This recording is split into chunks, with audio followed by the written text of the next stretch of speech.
Hello दोस्तों, तत्वों का आवर्ती वर्गीकरण इस चैप्टर के वीडियो सेशन में आपका स्वागत है। और आज हम लोग पढ़ने वाले हैं आधुनिक आवर्त सारणी में आवर्ती झुकाव। और इस टॉपिक में भी हम लोग पर्टिकुलरली कवर करेंगे संयोजकता वाला भाग। दोस्तों, ये हमारे वीडियो सेशन का भाग 6 है। अगर आप लोगों ने भाग 5 या फिर उससे पुराना वीडियो नहीं देखा है तो पहले जाके उन वीडियो को देख लो, उसके बाद ही भाग 6 के साथ आगे बढ़ो। तो शुरू करते हैं हम लोग।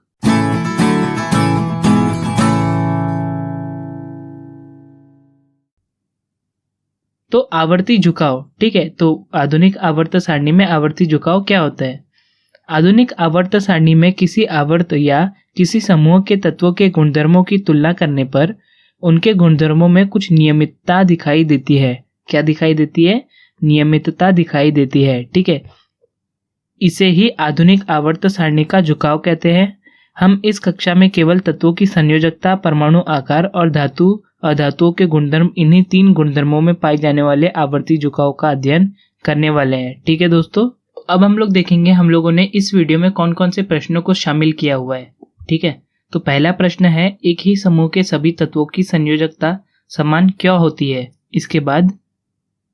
इसके बाद किसी आवर्त में बाएं से दाहिनी ओर जाने पर संयोजकता परिवर्तन का आवर्त झुकाव क्या है? इसे द्वितीय आवर्त और तृतीय आवर्त, इनका संदर्भ लेकर आप अपना उत्तर स्पष्ट कीजिए। इस प्रश्न का भी हम लोग उत्तर इस वीडियो सेशन में देखेंगे, ठीक है दोस्तों। अब हम लोग देखेंगे समूहों में संयोजकता, ठीक है।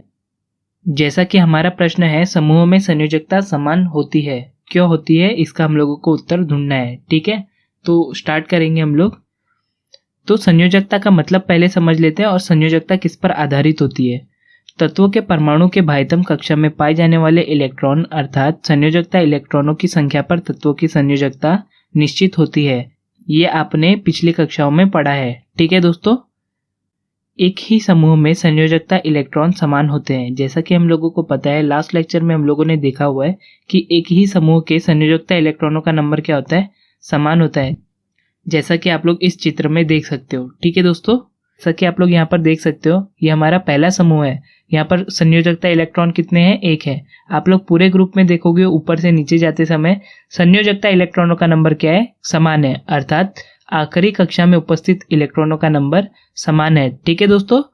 इसीलिए एक ही समूह के सभी तत्वों की संयोजकता समान होती है। अब हम लोग देखेंगे आवर्त और संयोजकता के बारे में, ठीक है। आवर्तों में संयोजकता में कैसे परिवर्तन आता है, ठीक है। तो आप लोग जैसा देख सकते हो, जब हम लोग बाईं ओर से दाहिनी ओर जाते हैं आवर्त में, तो वहां पर क्या होता है, जो अंतिम कक्षा में इलेक्ट्रॉनों की संख्या होती है वो धीरे धीरे बढ़ती जाती है। जैसा कि पहले कक्षा में आप लोग देख सकते हो, 1 इलेक्ट्रॉन है बाह्यतम कक्षा में, दूसरे में 2 इलेक्ट्रॉन है, तीसरे में 3 इलेक्ट्रॉन है, चौथे में 4, और ऐसे ही इलेक्ट्रॉनों का नंबर अंतिम कक्षा में बढ़ता जाता है, ठीक है। तो हम लोगों ने जैसा कि देखा हुआ है कि जो संयोजकता होती है वो किसके ऊपर आधारित होती है? अंतिम कक्षा में उपस्थित इलेक्ट्रॉनों के ऊपर आधारित होती है, ठीक है। तो संयोजकता होती क्या है? तो जो अंतिम कक्षा होती है, यदि वो अपूर्ण है, ठीक है, पूरी नहीं है, तब उस अवस्था में तत्व क्या करता है? एक तो इलेक्ट्रॉन ले लेता है या फिर इलेक्ट्रॉन दे देता है, ठीक है दोस्तों। तो यदि लेना आसान है तो वो क्या करेगा? तत्व ले लेगा इलेक्ट्रॉन। यदि देना आसान होगा तो वो क्या करेगा? इलेक्ट्रॉन दे देगा, ठीक है दोस्तों। तो यहाँ पर पहला तत्व देखते हैं। यहाँ पर अंतिम कक्षा में 1 इलेक्ट्रॉन है, ठीक है। यदि उसको अपना अष्टक पूरा करना है तो उसको कितने इलेक्ट्रॉनों की जरूरत पड़ेगी? 7 इलेक्ट्रॉनों की जरूरत पड़ेगी। तो 7 इलेक्ट्रॉन लेना आसान होगा कि 1 इलेक्ट्रॉन देना? 1 इलेक्ट्रॉन देना आसान होगा। तो ये क्या करेगा? 1 इलेक्ट्रॉन दे देगा, जिससे उसकी संयोजकता कितनी हो जाएगी? 1।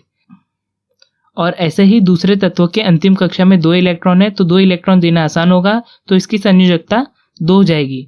और तीसरे तत्व में संयोजकता 3 है, परंतु जब हम लोग चौथे तत्व की तरफ जाते हैं तो इसकी संयोजकता कितनी हो जाती है? 4, ठीक है। ये 4 इलेक्ट्रॉन ले भी सकता है और 4 इलेक्ट्रॉन दे भी सकता है। अब हम लोग बढ़ेंगे 5वें तत्व की तरफ। तो जैसा कि आप लोग 5वें तत्व में देख सकते हो, तो जैसा कि हम लोगों को पता चलता है कि 5 इलेक्ट्रॉन देना मुश्किल होगा या फिर कठिन होगा और 3 इलेक्ट्रॉन लेना आसान पड़ेगा, क्योंकि 3 छोटा नंबर है तो इसमें हम लोगों को लेना आसान पड़ेगा। तो ऐसे ही हम लोग छठे तत्व की तरफ जाएंगे तो वहां पर अंतिम कक्षा में 6 इलेक्ट्रॉन है, तो 6 इलेक्ट्रॉन देना आसान होगा कि 2 इलेक्ट्रॉन लेना? अष्टक पूरा करने के लिए 2 इलेक्ट्रॉन लेना आसान होगा। तो यहाँ पर हम लोग 2 इलेक्ट्रॉन लेंगे, इसलिए यहाँ पर संयोजकता कितनी हो जाएगी? 2।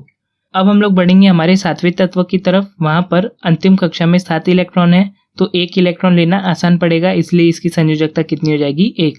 और 8वें तत्व की तरफ जब हम लोग जाते हैं तो उसकी अंतिम कक्षा पूर्ण हो जाती है, इसलिए ना वो इलेक्ट्रॉन लेगा ना इलेक्ट्रॉन देगा, जिससे उसकी संयोजकता कितनी हो जाती है 0।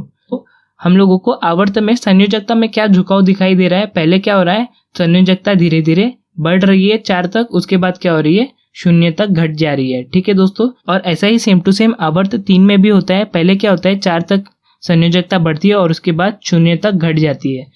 तो अगर हम लोग इसको शॉर्ट फॉर्म में बोले या फिर इसका सारांश बोले तो आवर्त में बाईं ओर से दाहिनी ओर आते समय पहले संयोजकता 4 तक बढ़ती है तथा फिर घटते हुए 0 हो जाती है। ठीक है दोस्तों, तो आज हम लोगों ने पढ़ लिया संयोजकता पर आधारित आवर्ती झुकाव, जो कि हम लोगों ने समूह तथा आवर्त में अलग अलग देखा। ठीक है, अगले लेक्चर में हम लोग क्या देखेंगे, अगले लेक्चर में हम लोग देखेंगे परमाणु आकार पर आधारित आवर्ती झुकाव। ठीक है दोस्तों, तो आज के लिए इतना ही। अगर आप लोग ऐसे ही वीडियो आगे भी देखना चाहते हैं तो चैनल को सब्सक्राइब कर लो और अपने दोस्तों के साथ शेयर कर दो। Thanks for watching this video.